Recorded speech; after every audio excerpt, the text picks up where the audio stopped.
WhatsApp গ্রুপে অনলাইনে আয়োজিত দূর দূরান্ত থেকে যারা কর্ণে শুনেছেন এবং যারা আমাদের এই লিঙ্কে যারা আছেন, এ পর্যন্ত 28তম 28 সপ্তাহ চলছে, প্রায় 6.5 মাস। আমার বক্তব্য বলবার বাবা দেবব্রত পাল মহাশয় ওরই বিশেষভাবে চিন্তার উদ্ভাবন, যে বাবা আমাদেরকে গোপালজির নাম সারা বিশ্বে প্রসারিত হোক এবং আমরা পারমার্থিকের পুণ্যধান আমরা পেতে চাই, সবাইকে বন্টন করে দিতে চাই। আমার সবাইকে, সবাই জানুক পরমেশ্বর ভগবানের গুণের কথা, মহিমার কথা, তার ধামের কথা, ধামেশ্বরের কথা, লীলার কথা সবাই অবগত হোক এবং সবাই ভগবানের চরণে তীব্র ভক্তি, বিশুদ্ধ ভক্তি লাভ করে তারা যেন অনায়াসেই ভগবানের চরণ সে সান্নিধ্য লাভ করে।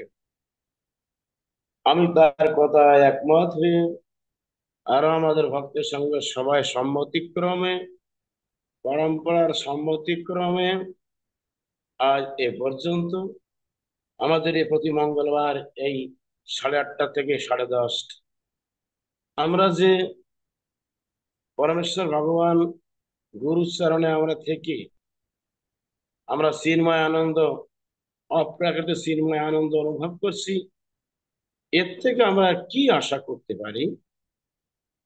এবং এটা আমাদের জন্ম জন্মান্তর স্বীকৃতি এবং সাধনা। সেজন্য শাস্ত্রে বলে, বাণীতে বলে যে মুখং করতি বা চলং পঙ্গং লঙ্ঘ হয়তে গ্রীম ইয়াত কৃপাতমহং বন্দে পরমানন্দ মাধবম। যার কৃপায় বোবা কথা বলে, অন্ধ চক্ষু মেলে চাই, খঞ্জ বা খোড়া পর্বত লঙ্ঘিতে পারে, আমি সেই পরমানন্দ মাধবকে বারবার আমি প্রণাম করি। যেহেতু ভগবানের ইচ্ছা হলে বোবা কথা বলে, অন্ধ চক্ষু মেলে চায়, খঞ্জ পর্বত লঙ্ঘিতে পারে, তার ইচ্ছা ছাড়া গাছের একটা পাতা নড়তে পারে না। তিনি ইচ্ছাময়, করুণাময়, দয়াময়, তার গুণের শেষ নাই, মহিমার শেষ নাই, লীলাময় ভগবান শ্রীকৃষ্ণ। তাই যখন উনি আসেন পৃথিবীতে গোলক ধাম থেকে, গোলক ধাম নিত্যধাম, সেখানে আছে এক অনাবিল মাধুর্য মন্ডিত ধাম। সেখান থেকে তার মনে পড়ে পার্থিব জগতের কথা, আমার ভক্তরা কে কেমন আছে না আছে, আমি আমার ভক্তগণ নিয়ে দেখে আসি। আমার নিত্য সহচর সহচরী যারা, সবাইকে নিয়ে আমি একটি পৃথিবীতে অবতীর্ণ হই, তাদেরকে প্রেমের বাণী শোনাবো, ভক্তির বাণী, একতার বাণী, ভগবানের দিব্য মহিমার কথা তিনি ব্যক্ত করবেন। তাই তিনি ভগবান হয়ে তিনি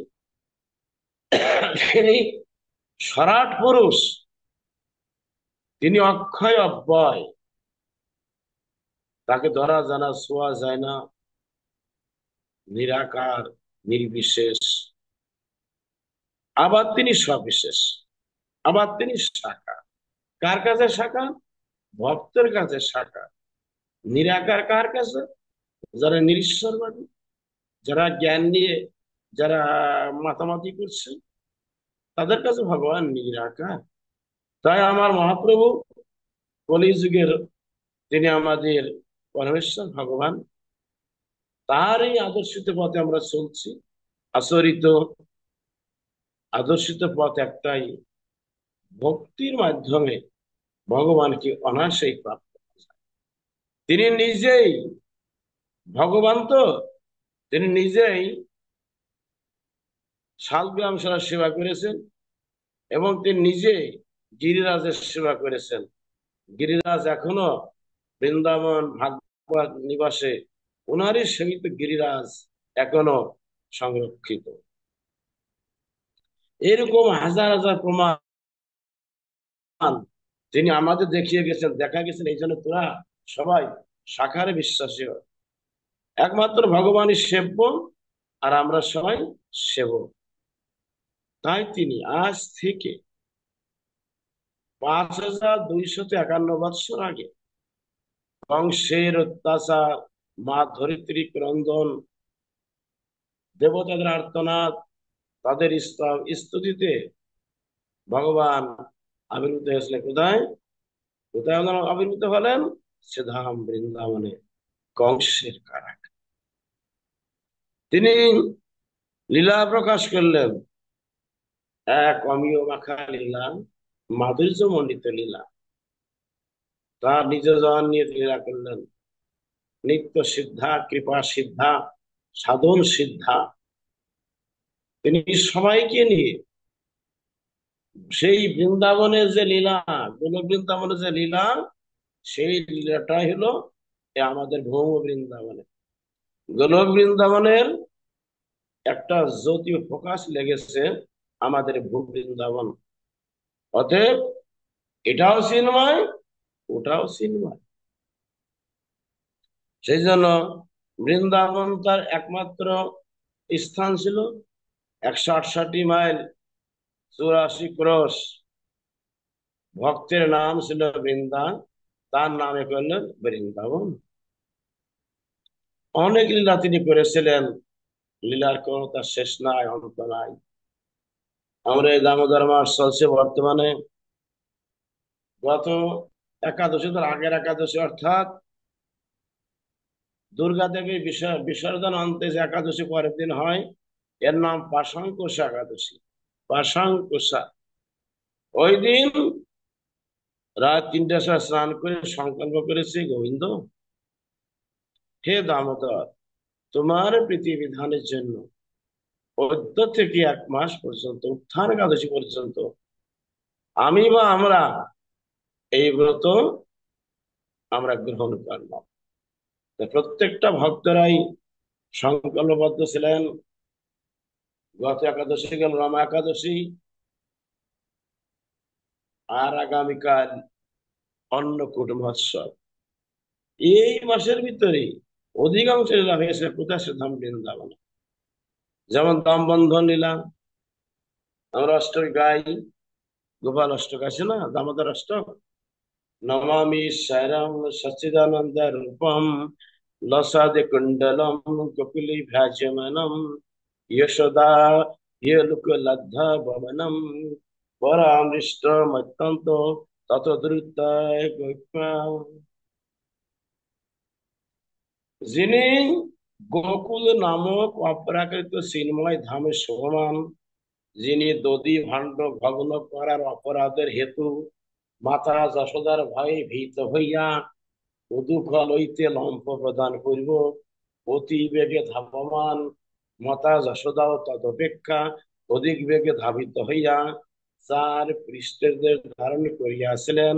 আমি সে শ্রীকৃষ্ণ দামোদরকে কোটি কোটি বার বন্দনা করি। অপূর্ব না? অপূর্ব।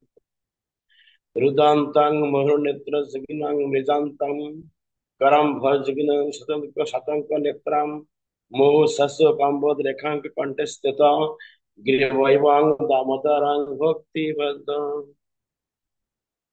মায়ের তাড়না খেয়ে গোপাল আমার দৌড়াচ্ছে, রোদান্তাং রোদন করছে, নিজান্তাং ভয় পাচ্ছে, চোখ ডলছে, আমাকে মা ধরে বসবে, আমাকে মারবে, আমি কি করে সহ্য করবো এই বেদনা, এই কষ্ট আমি কি করে অনুভব করে দেখ। ক্রন্দন করছে, দেবতারা হাসছে, 33 কোটি দেবতা তারা সবাই হাসছে, গোবিন্দ হে ভগবান তোমার কেমন লীলা।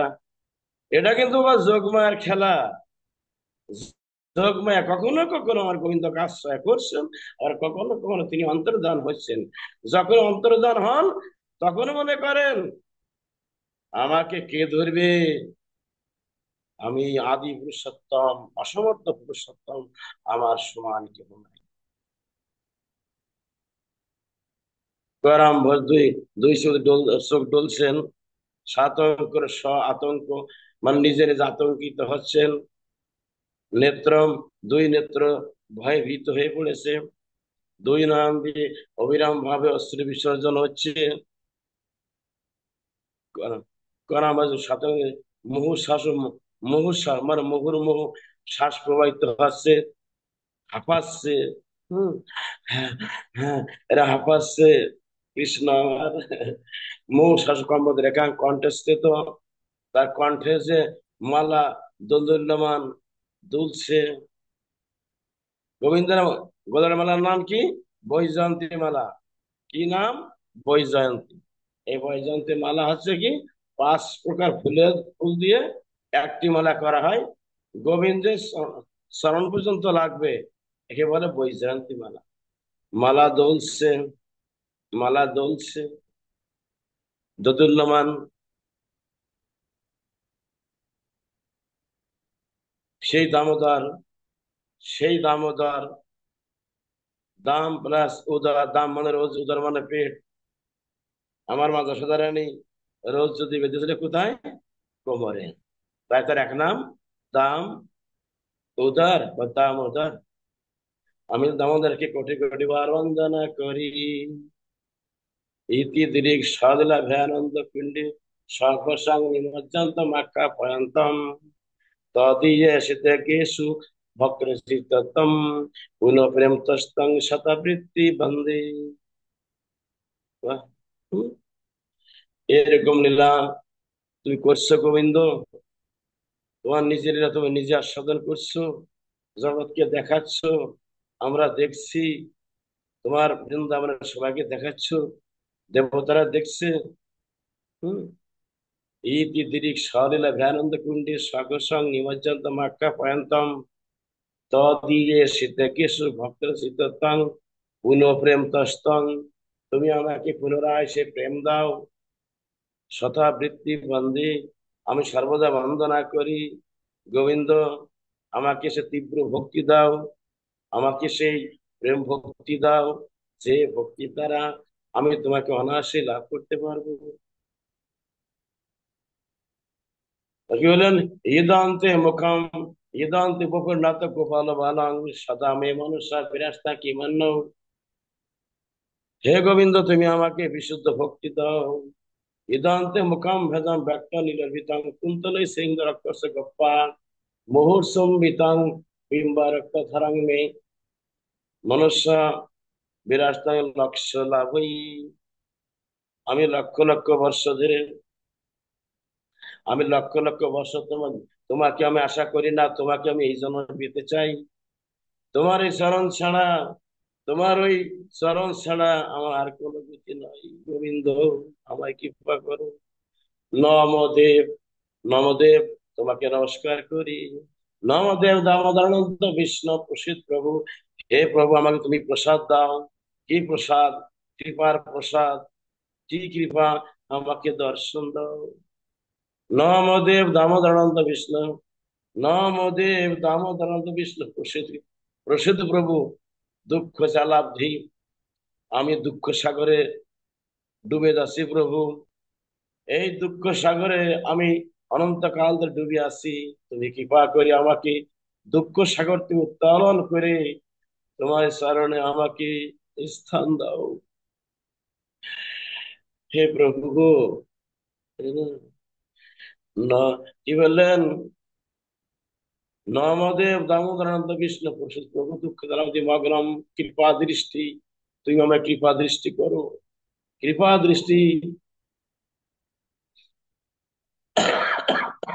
নমদেব দামোদরানন্দ বিষ্ণু প্রসিদ্ধ প্রভু দুঃখ জলাব্ধি মগ্নম কৃপা দৃষ্টি পৃষ্ঠাতিদনং বতন গৃহান্যেশ মামজ্ঞ মে দক্ষি দৃশ্য কুবের আত্মজ বদ্ধ মৃতৈব যদ্ব তয়ামসিত।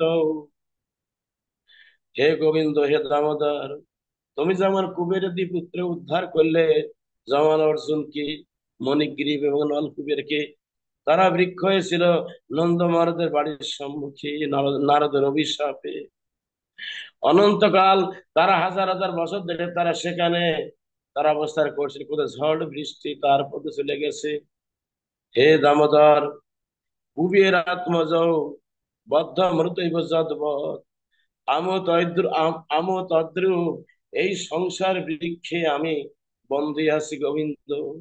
ওই রকম জামাল অর্জুনের নাই তুমি কৃপা করে গোপাল ধারণ করে তুমি হামাগুড়ি দিয়ে আমাকে এই বন্ধন থেকে মুক্ত করো গোবিন্দ। হে দামোদর, তোমাকে নমস্কার। কুবেরাত্মজ বাধ্যভূত সাধুবত ভক্তি ভাজো কৃত উষা। তুমি আমাকে ভক্তি দাও, কৃপা করো গোবিন্দ। ভক্তি ভাজো কৃত কৃপা উষা তথা প্রেম ভক্তি সকাঙ্গ মে প্রদস্য। সেইভাবে আমাকে প্রেম ভক্তি দাও। ন মুখে আমি মুক্তি চাই না, আমি পঞ্চবিধ মুক্তি চাই না, অষ্ট সিদ্ধি চাই না গোবিন্দ। ন বিগ্রহ মে হস্তি দামোদরে হো। হে দামোদর, তোমার চরণে আমার ভক্তি দাও। মুক্তি চাই না, আমি অষ্ট সিদ্ধি চাই না। যা পেলে আবার পুনরায় সংসারে গতাগতি হয়, আমি সেই মুক্তি চাই না। আমি শাস্ত্রীয় সালোক্য সাধিত্য সামীপ্য আর কি সারূপ্য চাই না। জন্মে জন্মে তোমার শ্রীপাদ পদ যেন আমার অহৈত থেকে প্রেম আর ভক্তি থাকে। নমস্তে হস্তু ধাম নে, আমি তোমাকে নমস্কার করি গোবিন্দ। তোমার ধামকে নমস্কার করি, তোমার লীলাকে নমস্কার করি দামোদর। নমস্তে হস্তু ধাম নে। হে গোবিন্দ, নম রাধিকায়, তোমার রাধিকাকে নমস্কার করি। নম রাধিকায় নমস্তে, নমস্তে গোবিন্দ, তোমার চরণে আমি কোটি কোটি বার নমস্কার করি। নমস্কার করি তোমার ধামকে, নমস্কার করি তোমার রাধিকাকে, নমস্কার করি সবাইকে তোমার ধাম কেদার ভক্তদেরকে। প্রভু, তুমি আমাকে তীব্র ভক্তি দাও, প্রেম ভক্তি দাও, যে ভক্তি পেলে আমি তোমার শরণে যেতে পারবো, আর কখনো ফিরে আসতে চাই না এই পার্থিব সংসারে। জয় দামোদর, জয় দামোদর। যদিও সব ভক্ত সজ্জন এই দামোদর অষ্টক পাঠ করতে হয় প্রতিদিন, গুরুবাষ্টক পাঠ করতে হয়। সংসার দাবানলো, এইগুলো গুরুবাষ্টক। উজ্জ্বল বরণ দেহং বিলসতি নিরবধি ভাবি দেহম, এ আসছে কি শশীনন্দনের অষ্টক। প্রেমে ঘূর্ণিত নয়নে পূর্ণিত নিত্যানন্দ অষ্টক। ব্রজসুতাষ্টকম নবনীরদ নিন্দিত কান্তি ধরন রস সাগর নাগর ভূ শুভ বঙ্কিম চারু শিখণ্ড শিখম হস কৃষ্ণ নিধি ব্রজরাজ সুতম। একে বলে ব্রজরাজ সুতাষ্টকম। এইগুলো এই মাসে পাঠ করতে হয় বাবা। তাহলে ভগবান কৃপা করে, দামোদর কৃপা করে আমার জন্ম জন্মান্তর সমস্ত অপরাধ তিনি মোচন করে দেন এবং অচিরে দামোদর প্রকট হয়ে যান ভক্তের হৃদয় মনে। যদি সজ্জন, বৃন্দাবন লীলা অনেক লীলা হয়েছিল। দাম বন্ধন থেকে শুরু করে অঘাসুর, বকাসুর, কালীয় দমন, পুতনা উদ্ধার, কংস কংস উদ্ধার। আজকের আলোচনা মূল বিষয় হবে কি? ইন্দ্রদেবের দর্প চূর্ণ। দ্বিতীয়ত, মাধবেন্দ্র পুরী কিভাবে তিনি গোপালকে পেয়েছিলেন। দুটো আলোচনা যায়নি তাই। বৃন্দাবন একসময়, বৃন্দাবনেশ্বরকে রাজা কে ছিলেন? নন্দ মহারাজ। তারা চার ভাই ছিলেন। উপানন্দ বড়, নন্দ আসছেন নিজ, আর অভিনন্দ, সুনন্দ পাঠ, চারজন। উনরা জমে রাজা তো। এই তো কালকে অন্নকূট, এই অন্নকূট মহোৎসব হবে। একদিন আগে আজকেই ইন্দ্রদেবের দর্প চূর্ণ করলেন। একসময় বৃন্দাবনে সব বৃষ্টি বন্ধ হয়ে গেল, হাহাকার, মাঠ ঘাট একেবারে শুকিয়ে আলটা ধরে গেছে, ঘাসগুলো মরে যাচ্ছে, ধানগুলো মারা যাচ্ছে, কোন শস্য কিছু হচ্ছে না। তাই সমস্ত ভক্ত, সমস্ত প্রজাবৃন্দ, সমস্ত প্রজাগণ সবাই একত্রিত হয়ে সবাই রাজার সন্নিধানে এলেন। বললেন, মহারাজ, বৃন্দাবনে রাজা আপনি, আমাদের এই যে বছরের উপরে বৃষ্টি হচ্ছে না, মাঠে ফসল শুকায় যাচ্ছে, ঘাস আসছে না, আর ঘাস না হলে পরে গরুতে কি খাবে, আর গরুতে না খেলে দুধ দেবে কিভাবে, আমরা বাঁচবো কি করে, আমরা গোয়ালা। আমরা আমরা ননি মাখন ছানা বিক্রি করি, আমরা চাউল ডাল ক্রয় করি না, আমাদের সংসার চালাই। মহারাজ, আমরা কি করব বলুন, কি করবে এখন? গাভী গেল অনাহারে দিন কাটাচ্ছে, আমাদেরও তাই, কি হবে? নন্দ মহারাজ বললেন, হে প্রজাবৃন্দ, তোমরা বেশি ব্যস্ত হয়েও না, আমি দেখছি। সবাইকে ডাক দিয়ে বৈঠক করলেন, এক কাজ করা হোক, চলো আমরা সবাই গিয়ে দেবরাজ ইন্দ্রের পূজা করব। আর ইন্দ্র দেবার স্বর্গের রাজা, সে খুশি হলে পারে পাঠাবে বরুণকে, বৃষ্টির দেবতা। সে এসে গেলে বৃন্দাবনে অবশ্যই বর্ষণ হবে। চলো আমরা সবাই সম্মিলিত ভাবে, আমরা নর নারী সবাই সম্মিলিত ভাবে আমরা পূজা করবো কার? ইন্দ্রদেবের।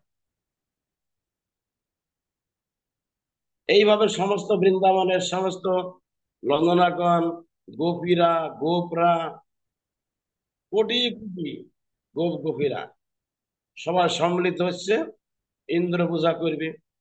মায়েরা বাড়ির থেকে লাড্ডু, পুরি, হালুয়া, মালপোয়া, সরভাজা, মুড়ি, মুড়কি, ভালো ভালো উপকরণ তৈরি করে নিয়ে বড় বড় থালিতে সাজিয়ে গুজিয়ে প্রস্তুত, ইন্দ্র পূজা হবে।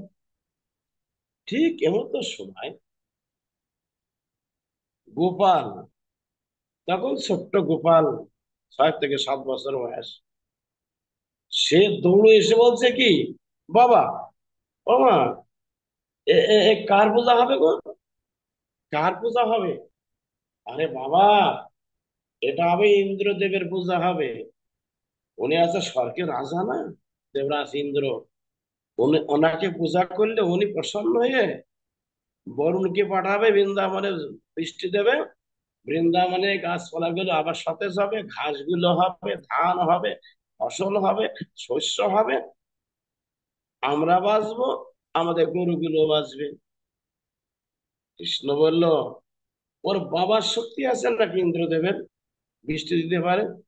ওর পূজা করা যাবে না, ওর পূজা বাদ দাও। ওর পূজা বাদ দিয়ে ওই দেখছে না, গিরি গোবর্ধন 14 মাইল পর্বত, চলো আমরা সবাই মিলে ওই গিরি গোবর্ধনে পূজা করবো। আর গিরি গোবর্ধনে পূজা করলে উনি সাক্ষাৎ প্রাণবন্ত হবেন, জীবন্ত হবেন। তখন দেখো, তোমাদের হাতের থেকে উনি নিজে নিজে গ্রহণ করে হা করে সব নেবেন, এবং পরিশেষে উনি অত্যন্ত প্রসন্ন হয়ে বৃন্দাবনে বৃষ্টি দেবেন। ইন্দ্রের শক্তি নাই যে সে বৃষ্টি দিতে পারে।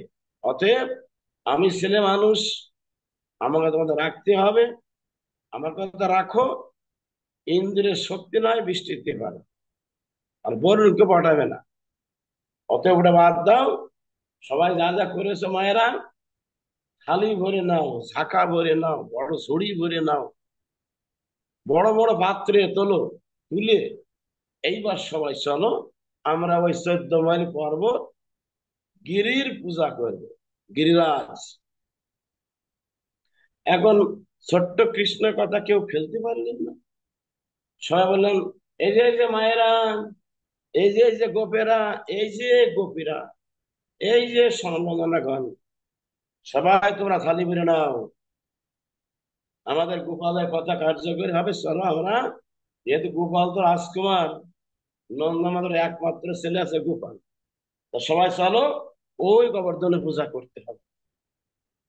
এখন সবাই কৃষ্ণ কথা মতো সবাইকে নিয়ে, লক্ষ লক্ষ ভক্তবৃন্দ নিয়ে এই গোবর্ধনের সামনে গিয়ে হাজির।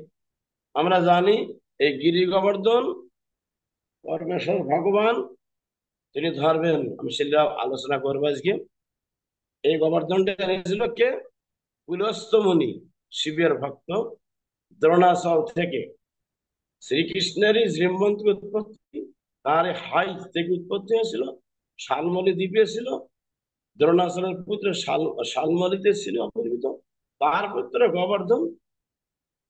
গোবর্ধন এসে বৃন্দাবনে এসে ওইখানেই প্রতিষ্ঠিত হয়ে গেল। এটা কৃষ্ণের ইঙ্গিতে। সেই গোলক থেকে ইঙ্গিত দিলেন, পুলস্তমণির শক্তি কেড়ে নিলেন, শিব শক্তি হরণ হয়ে গেল, আর সেই অবধি গোবর্ধন সেখানে রয়ে গেল। যাই হোক, এখন কৃষ্ণের কথা মতো ভক্তবৃন্দ সবাই সম্মিলিত ভাবে যাজককরণ ষোড়শ বছরে পূজা করতে লাগলেন। বড় ধুমধামে সে পূজা হচ্ছে।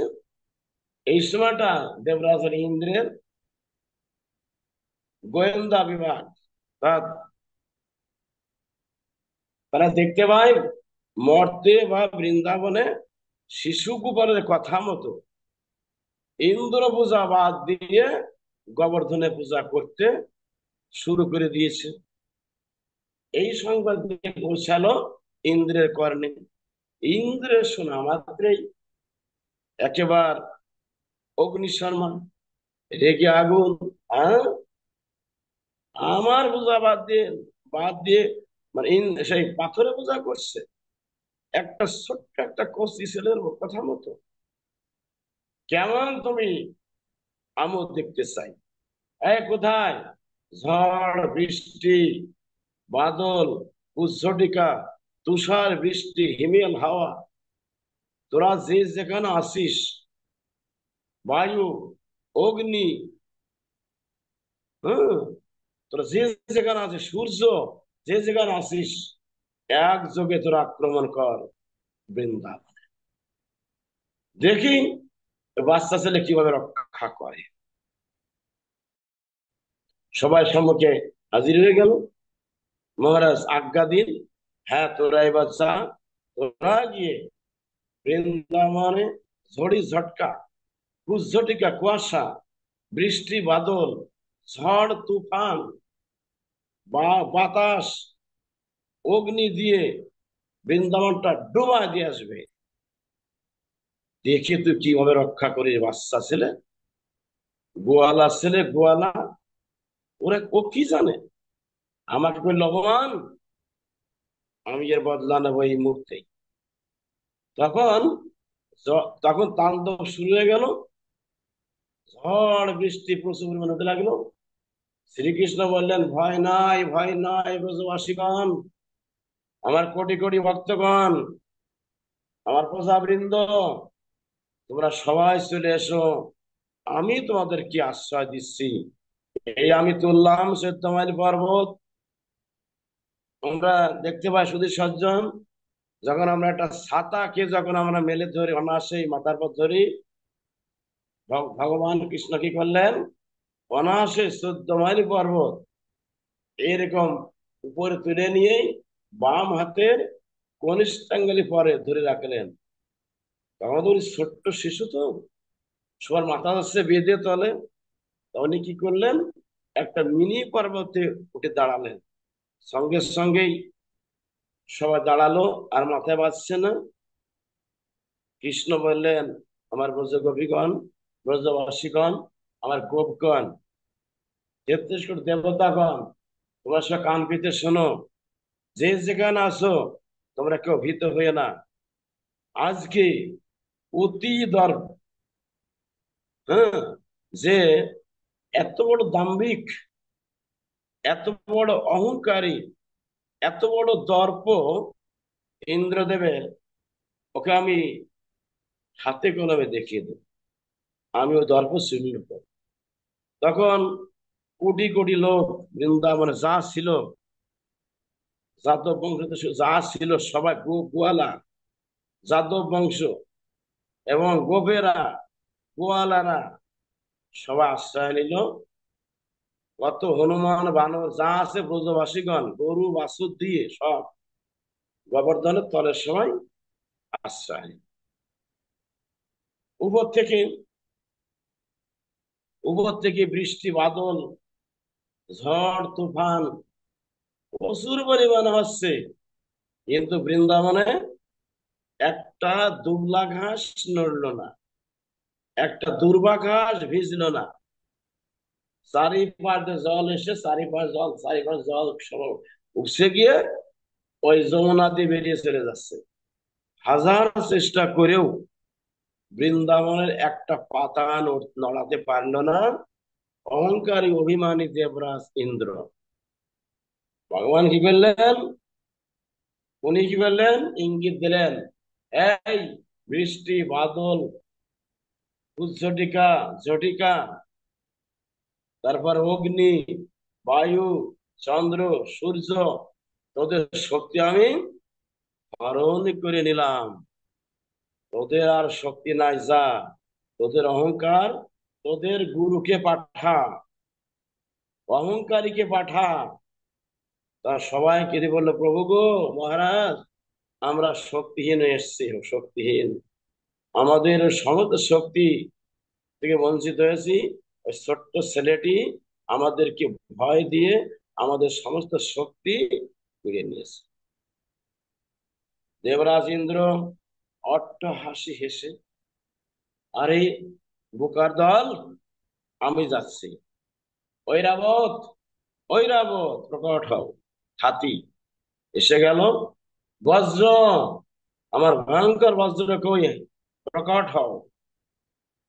প্রকট হয়ে গেল হাতে নিয়ে। অট্ট হাসি হাসতে হাসতে দেখি আমি গিয়ে বজ্রা বজ্র নিক্ষেপ করবো। উপর থেকে বজ্র নিক্ষেপ করছে, কিন্তু মাঝপথে এলে বজ্র দ্বিখণ্ডিত হয়ে যাচ্ছে। সমস্ত বজ্র প্রয়োগ করেও গোপালের একটা গাছের পাতা, ওই পর্বতের পরে গাছের পাতা ফেলতে পারলো না, একটা দুর্বা ঘাস বিছাতে পারলো না, একটা ঘাসকে নড়াতে পারলো না। ভগবানের সঙ্গে টক্কর! মূর্খ, ও তো জানো না ইনি কি। তাই সে ভয় পেয়ে তখন কি করলো? গুরু শরণাপন্ন হলো। কে হলো? দেবরাজ ইন্দ্র। তখন শূন্য পদে রাখছে, গুরু ত্রাহি ত্রাহি, গুরু ত্রাহি ত্রাহি, কোথায় গুরু বৃহস্পতি, কোথায় গুরু বৃহস্পতি। দেবতাদের গুরু আছে বৃহস্পতি, আর ওষুধের গুরু হচ্ছে শুক্রাচার্য। গুরুদেব, বিপদ কালে আপনি আমার সহায়, আমাকে বাঁচান।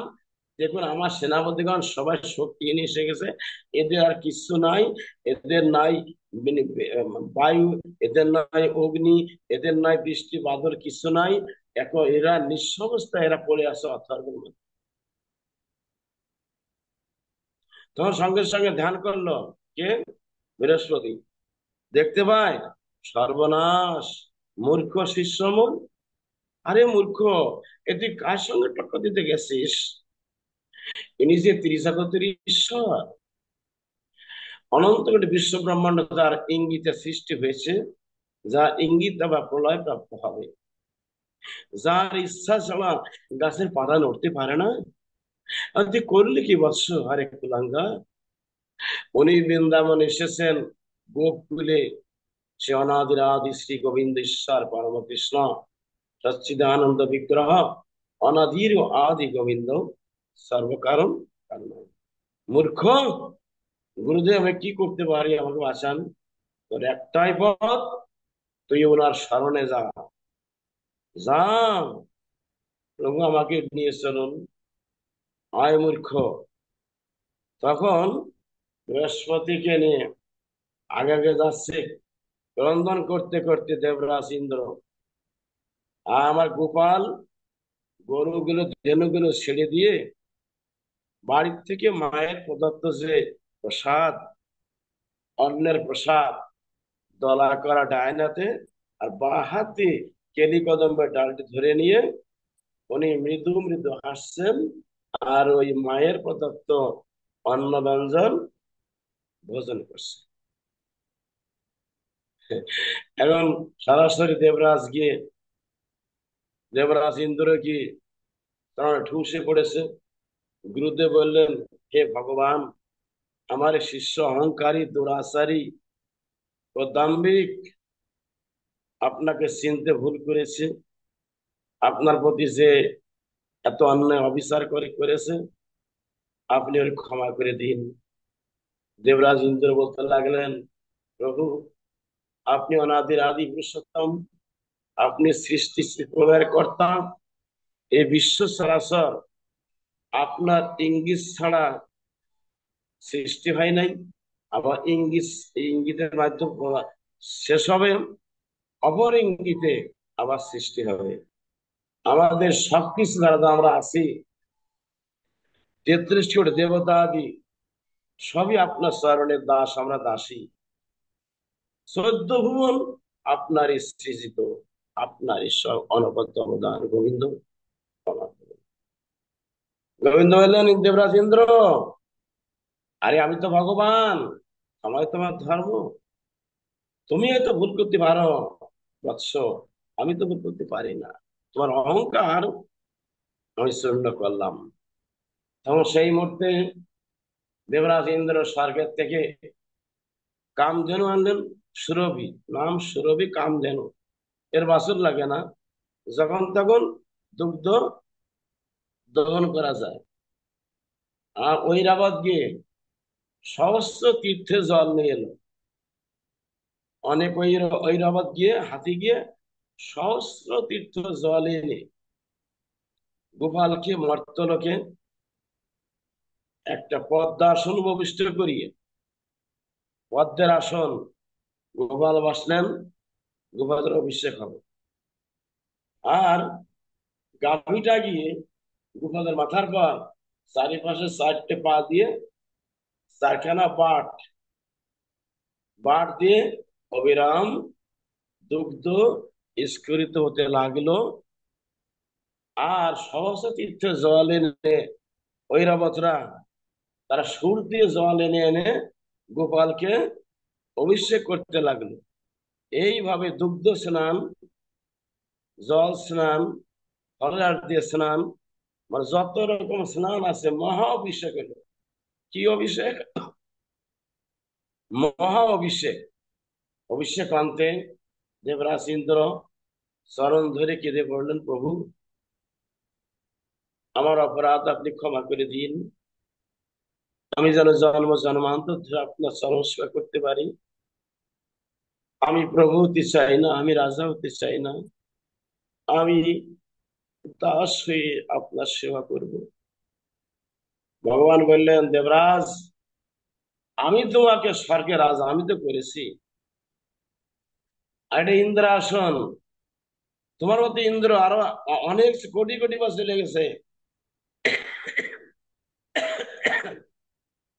আসন খালি থাকে না। এটা আমি আবার পুনরায় আর এক ইন্দ্রকে নিয়ে আসি। তো আমি জানতাম না তুমি এরকম অনধিকার চর্চা করবে, তুমি পদের অমর্যাদা করবে। তুমি যা ভুল করেছো আমি মনে হতে ক্ষমা করে দিলাম, আর কখনো যেন এই জন্য ভুল না হয়। আমি সর্বত্রই আছি, আমি অসীম, আমি স্বতন্ত্র, আমি ইচ্ছাময়, আমার জন্ম নয়, মৃত্যু নয়, আদি নয়, ব্যাধি নাই, আমি ক্ষুদ্রাতি ক্ষুদ্র, আমার বিরহ, আমার দ্বারা, হ্যাঁ, এমন কোন জায়গা নেই যে আমি সেখানে থাকি না। আমি জলে স্থলে অন্তরিক্ষে দিবস রজনীতে 10 দিকময় আমি, আমি সবকিছু একমাত্র, আমি একমাত্র সৃষ্টিকর্তা, আমি প্রলয়কর্তা, আমি পালন কর্তা। 33 কোটি দেবতারা সবাই আমার, আমার এই চরণে দাস দাসী। যাই হোক, মানে দেবরাজ ইন্দ্র, তোমাকে আশীর্বাদ করছি। তখন বৃহস্পতি, দেবরাজ ইন্দ্র, সেখানে ব্রহ্মাও ছিলেন। ব্রহ্মা বললেন, ওনার মুখ থেকে ব্রহ্ম সংহিতা আছে যে, ঈশ্বর পরম কৃষ্ণ সচ্চিদানন্দ বিগ্রহ অনাদির আদি গোবিন্দ সর্ব কারণে কারণম।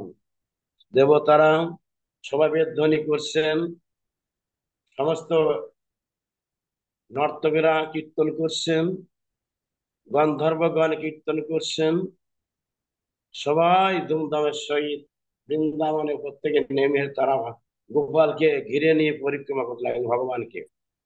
তখন বৃহস্পতি নাম রাখেন কি? গোবিন্দ। দেবতাদের রাখা নাম গোবিন্দ। গো মানে পৃথিবী, হ্যাঁ, যিনি গোবিন্দ যে পৃথিবী পালন করেন তিনি গোপালক। আবার গো মানে গরু হয়, যিনি গরু বৎস পালন করেন তিনি গোপাল। এই যে এই ক্ষেত্রে গোবিন্দ, তিনি সবাইকে হম লালন পালন করেন, তাই নাম গোবিন্দ। তাই দেবতারা নাম দিলেন কি? গোবিন্দ। গোবিন্দ গোবিন্দ। এই গেল। আমরা যদি একটু আধ্যাত্মিক তত্ত্বে নিই বাবা, সেটা হবে কি? আমাদের ভিতরে পাঁচটা আত্মা, মেন দুটো কি কি? জীবাত্মা, পরমাত্মা। আত্মা রামেশ্বর, ভূতাত্মা, আর হচ্ছে কি ভূতাত্মা, আর হচ্ছে জীবাত্মা, না, আত্মারামেশ্বর আর ভূতাত্মা, এই তিনটে এখান থেকে খতম হয়ে যায়। বিচার হবে কার? জীবাত্মা। জীবাত্মা স্বভাবতই কর্ম করে, স্বভাবতই কর্মফলে এরা বদ্ধ হয়ে যায়। পরমাত্মা অবিচল, তিনি তিনি অক্ষয়, অব্যয়, তিনি নির্লিপ্ত, তিনি কারোর দোষ নেন না, নিজেও দোষী নন, এই নির্দোষ, তিনি সবসময় যে নিষ্কলুষ পরমাত্মা ভগবান। আমরা যদি একটু আধ্যাত্মিক তত্ত্বে নিই, আমাদের ভিতরে যে ইন্দ্র আছে, কি কি ইন্দ্র আছে? কাম, ক্রোধ, লোভ, মোহ, মদ, মাৎসর্য, দশ ইন্দ্র। জ্ঞান ইন্দ্র পাঁচটা, কর্মেন্দ্র পাঁচটা, আর মন দিয়ে একাদশ ইন্দ্র। এর সব থেকে বড় কে? মন আছে রাজা। ইন্দ্রদের রাজাকে মন। এই মন যদি ভালো থাকে, পরমাত্মা তার ফেভারে থাকে। সেজন্য বলা আছে, এই দেহতত্ত্ব বৃন্দাবনে যখন অনাবৃষ্টি শুরু হয়ে যায়, শুকায় যাচ্ছে, কিসের অভাবে শুকায় যাচ্ছে? আমাদের ভিতরে কোনো বাড়ি বর্ষণ, ভক্তির বাড়ি বর্ষণ হয় না। আমরা ক্রন্দন করতে জানি না, দুপুরটা চোখের জল ফেলতে পারি না। আছে জ্ঞান, আছে কর্ম, আছে যোগ, এইগুলোকে নিয়ে মাতামাতি করে আমরা অভিমান, অহংকারী, দুরাচারী, অসৎ পথে আমরা সর্বক্ষণ আমরা আমরা ধেয়ে চলেছি। তাই আমাদের এই দেহের ভিতরে যে ক্ষেত্র, ভক্তির ক্ষেত্র, শুকাই যাচ্ছে, ফসল হচ্ছে না, ভক্তির ফসল হচ্ছে না বাবা। তো ভক্তির ফসলকে আনতে হলে, এবং আমাদের ভিতরে বাড়ি বর্ষণ আনতে হলে, ভক্তির বাড়ি একমাত্র কে দেবেন? আমার গোপাল। তাই আমরা ইন্দ্রের হাত থেকে রেহাই পেতে হলে আমাদের পরমাত্মা আছে গোবিন্দ। হ্যাঁ, পরমাত্মা আছে আমাদের গোবিন্দ। আর জীবাত্মা আছে কি? আমাদের সবার জীবাত্মা, জীব আত্মা, জীবাত্মা। এই জীবাত্মাদেরকে, অসংখ্য অসংখ্য জীবাত্মাদেরকে কি করতে হবে? পরমাত্মা শরণাপন্ন হতে হবে। কার শরণাপন্ন? পরমাত্মা শরণাপন্ন হতে হবে। পরমাত্মাকে দেহের ভিতরে আমাদের গোপাল বললেন, তো তোদের ভয় নাই, আমি আছি। দেবরাজ ইন্দ্র কিছু করতে পারবে না। কাম, ক্রোধ, লোভ, মোহ, মদ, মাৎসর্য, ষড়রিপু দশেন্দ্র, ওদের কিচ্ছু করতে পারবে না বাবা। শুধু তোরা ভক্তি গিরিকে মাথায় নে। গিরি মানে পর্বত, তাহলে মাথায় নেবে কে? পরমাত্মা। আর কাকে মাথায় নেয়া নেবে? কার কথা মতো নেবে? জীবাত্মার কথা মতো। জীবাত্মারা কান্নাকাটি করবে। জীবাত্মারা আছে ব্রজবাসীগণ, এরা বিপদে পড়ে গেছে, জীবাত্মা বিপদে পড়ে গেছে বিধায় তো কেঁদে কেঁদে বলছে, হে ভগবান, হে পরমেশ্বর ভগবান, হে পরমাত্মা, আপনারে কৃপা করে আমরা অনুরোধ করছি, আপনি আমাদের যে আমাদের ভক্তির যে গিরি, আপনি কৃপা করে মাথায় নিন। আর আমরা ওই ভক্তির তলে, ভক্তির ছায়া তলে আমরা আশ্রয় নেব জীবাত্মারা। তাহলে কি হবে? দেবরাজ ইন্দ্র ওই ভক্তির বা কোনো কখনো অশনি নিক্ষেপ করতে পারবে না, বজ্র নিক্ষেপ করতে পারবে না। যেখানে ভক্তি আছে সেখানে ভগবান, আর সেইখানে অপশক্তি কোনো কাজ করে না। তো সেই জন্য সবাইকে বলবো যে আমাদের যার যার ভক্তি দেবী আছে, ভক্তি গিরি মানে পর্বতকে পরমাত্মার মাথায় তুলে দিন। জীবাত্মাকে বললো জীবাত্মা বা আমি, আমি জীবাত্মা। অহম, অহম মানে আমি, আমি জীবাত্মা বলছি, হে ভগবান, হে গোপাল, এই দেহের ভিতরে যে রিপুগণ তাড়না করছে, আপনি কৃপা করে এই ভক্তিরূপ গিরিকে মাথায় নিয়ে একবার বলুন, আইরে জীবাত্মাগণ, সবাই তোরা এসে আমার ছত্র ছায় দাঁড়িয়ে যা। তাহলে দেখবেন ভক্তি দেবী লাভ হবে, ভক্তির জ্যোতিতে, ভক্তির আগমনে ওই ষড়রিপু ভয়ে পলায়ন করবে, ভয়ে পলায়ন করবে। দেবরাজ ইন্দ্র মন কোথায় চলে যাবে? সে তুঙ্গে উঠে যাবে, তার সে নিষ্ক্রিয় হয়ে যাবে, সে ক্ষমতাহীন হয়ে যাবে। এবং ইন্দ্ররা যার যার কোথায় পাবে? দেহ থেকে সব উড়াল দেবে, দেহ থেকে তারা বেরিয়ে যাবে। সেই জন্য আমাদের এই লীলাগুলো আমাদের দেহের ভিতরে সর্বক্ষণ চলছে, সুধীবৃন্দ। সেই জন্য কৃষ্ণ লীলা বহির প্রকাশ, অন্তর প্রকাশ, এইটাকে বিশেষভাবে সবাই প্রাধান্য দেবে। আগে নিজেকে না দেখলে পারে হৃদয়ের ভিতরে, বাইরে গোবিন্দকে পাওয়া যায় না। যদি সজ্জন ইন্দ্র, ইন্দ্রের দ্বার প্রচূর্ণ হলো, ইন্দ্র পরমাত্মার সেবা করতে লাগলেন, ইন্দ্ররা পরে সাধু হয়ে গেল, রিপুগণ সব সাধু হয়ে গেল। তারা আর মানে ইন্দ্রিয়গণ সব সাধু হয়ে ওই পরমাত্মা সেবা করতে লাগলো। হরি বল, হরি বল, তাই না? জয় রাধে। ইন্দ্রের দর্পশূন্য হলো। এবার আমরা যাব মাধবেন্দ্র করে কিভাবে তিনি গোপালকে পেয়েছিলেন, এবং অন্নকূটটা কি, অন্নকূটের তাৎপর্য কি, এর সংজ্ঞাটা কি আমরা বলি। বৃন্দাবন লীলায়, বৃন্দাবন লীলায় আমরা জানি, সবাই অবগত আছি যে ভক্তি কল্পতরুর মূল শিকড় মাধবেন্দ্রপুরী। কে? মাধবেন্দ্রপুরী। একসময় মাধবেন্দ্রপুরী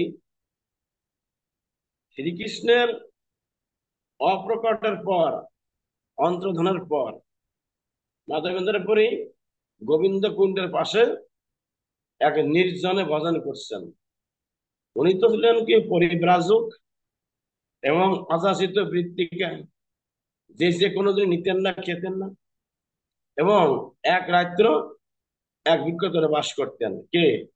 ভক্তি কল্পতরু মূল শিকড় শ্রীপাদ মাধবেন্দ্রপুরী। একটা সুখবর বলতে চাই, আমাদের এই বাংলায় মাধবেন্দ্রপুরী জন্মস্থান সিলেট। আমরা আগামীতে ইচ্ছা আছে, যখন যা চিন্তা ভাবনা করবো, আমরা আমাদের যে বোধবাবুর পরিচালনা হয় আমরা যাব। অনেক অনেক পরিকর্তে জন্মস্থান আমাদের এই বাংলাদেশ। হ্যাঁ, উনি বৃন্দাবনে গিয়ে ভজন করছেন। উনি অত্যন্ত প্রেমী ভক্ত, ভক্তি মার্গের ভক্ত। এবং গোপাল তাকে 3 বার দর্শন দিলেন, 3 বার, একবার নয়। ভগবান তাকে 3 বার দর্শন দিলেন। তার তীব্র ভক্তি, সরল বিশ্বাসে তার চোখের জল ভগবান সইতে সইতে পারলেন। একদিন ভজনে আছেন, রাত 1টার সময় গোপাল এসে হাত ধরেছে, এ মাধবেন্দ্র, এ মাধবেন্দ্র, ওট ওট ওট ওট ওট। আর উনি গোপাল হাত ধরে টেনে নিয়ে যাচ্ছে একটা গ্রামে। গ্রামের নাম হচ্ছে আনোর গ্রাম, আনোর, গোবিন্দকুণ্ডের পাশে, গোবর্ধনের পাশে। এই মাধবেন্দ্র, আমি এখানে আছি, দেখো, আমি বহুদিন পূজিত হচ্ছে এখানে, কিন্তু মেলেশ্বরের ভয়ে আমার যে সেবক ছিল সে পালিয়েছে। আমি সেই অবধি এই ঝোপের ভিতর আছি, এই মাটির তলে আছি। সুন্দর একটা মন্দির আছে, মন্দিরটা এখন ভগ্ন হয়ে গেছে। দেখো আমার শরীরের চারিপাশ দিয়ে লতা পাতা একদম ছেয়ে গেছে। ওঠো ওঠো ওঠো ওঠো, শিগগির চলো। সেনানীকে দেখতে পায়, সকাল হলো, উনি ডেকে ডেকে বলতে লাগলেন, হে গ্রামবাসীগণ, আপনারা অত্যন্ত সৌভাগ্যবান যে আপনাদের গ্রামে সাক্ষাৎ গোপাল প্রকট। সবাই চলুন, খুন্তা কুদাল কাশি দা সবকিছু নিন, আমাদের এই জঙ্গল পরিষ্কার করতে হবে। এই তো এই এই এই জায়গাটাই আমাকে স্বপ্ন দেখিয়েছে। তখন ওই গাছপালা কাটতে কাটতে দেখতে পাই তলে, অনেক তলে, 8-10 ফুট তলে গিয়ে একটা মন্দিরের চূড়া, ভগ্ন মন্দির। ওর ভিতরে গোপালের বিশাল গোপালের বিশাল মূর্তি। বলিए গোপাল কি জয়, গোপাল জিউ কি জয়, গোপাল জিউ কি জয়। গোপালকে পেয়ে সমস্ত গ্রামবাসীগণ আনন্দে আত্মহারা। সবাই এদিকে সেই মাধবেন্দ্রপুরী অত্যন্ত খুশি মনে গোপালকে নিয়ে অভিষেক করলেন। আগামীকাল সেই দিন, আগামীকাল সে অন্নকূট মহোৎসব। অন্নকূট, কূট মানে পর্বত, হ্যাঁ, অন্নকূট পর্বত, অন্নের ভোগ হবে। গোপালকে অভিষেক করা হলো, চারিদিকে প্রসারিত হলো যে আনোর গ্রামে মাধবেন্দ্রপুরী ভক্তিতে সাক্ষাৎ ভগবান গোপাল তিনি প্রকট হয়েছেন। দলে দলে ভক্তবৃন্দ আসতে লাগলো, লক্ষ লক্ষ ভক্তবৃন্দ, কোটি কোটি ভক্তবৃন্দ আসতে লাগলো। আর মাধবেন্দ্রপুর কি করলেন, ও 1000 ভক্তদেরকে বললেন তোমরা রান্না করো। সব নিয়ে আসতে লাগলো, চাউল ডাউল তরি তরকারি মিষ্টি মিঠাই দই, হ্যাঁ, দধি দুগ্ধ ঘৃত ছানা মালপোয়া সর্বজা, যত যা আছে উপকরণ, সেইখানে বিরাট আকারে মৎস্য হলো। এবং ঘরের উপরে চলে গেল সে অন্নের কূট, মানে কূট মানে পর্বত, মানে এত অন্ন রান্না করেছে বিরাট এক পর্বতের মতো। চারিপাশে আচ্ছাদন দিয়ে আইলো, বিভিন্ন আইটেম রান্না, 56 ভোগ 36 ব্যঞ্জন তৈরি করে মাধবেন্দ্রপুরে নিজে গোপালকে এনে সেখানে আসন দিয়ে বসিয়ে চারিপাশে ঘিরে দিয়ে উনি 16 বছরে পূজা করলেন। করার পর উনি নিজে হাতে নিবেদন করলেন। নিবেদন করার পর ধুমধামের সহিত সেখানে আরতি কীর্তন হলো, কীর্তন হলো, গোপালের জয় জয় গান করতে লাগলো। যদ্যপি গোপাল সবই খাইলো, তবু গোপাল হস্ত স্পর্শ আবার তেমনি হইল। অনেকে বলে বাবাজি, এই যে পারস দিয়া হয় পূর্ণ ব্রহ্ম সনাতন, পূর্ণ ব্রহ্ম ভগবান, তিনি নিজে সব গ্রহণ করেন, নিজে সরাসরি খেয়েছেন, কত প্রমাণ আছে বাবা। রুদ্রদেবের গোপীনাথ, কত প্রমাণ আছে। আবার তার হস্ত স্পর্শে আবার পূর্ণ করে দেন, কি জন্য দেন? আমার হাজার ভক্তবৃন্দ আছে, হাজার হাজার ভক্তরা এরা ভোজন করবেন। এসে ভগবানের এইটাই তার ব্রত, নিজে গ্রহণ করেন, আবার হস্ত স্পর্শে আবার পুনরায় তেমন করে রেখে দেন, আমার ভক্তরা আস্বাদন করবে। আর ভগবান নিজেই বলেছেন, আমি তো গ্রহণ করি, পরন্তু আমার ভক্ত মুখে আমি আস্বাদন করে থাকি। জয় নিতাই। এইভাবে যখন গোপাল, হ্যাঁ, বহুদিনের গোপাল খাইল সকল, হ্যাঁ, বহুদিনের ক্ষুধায় গোপাল খাইল সকল।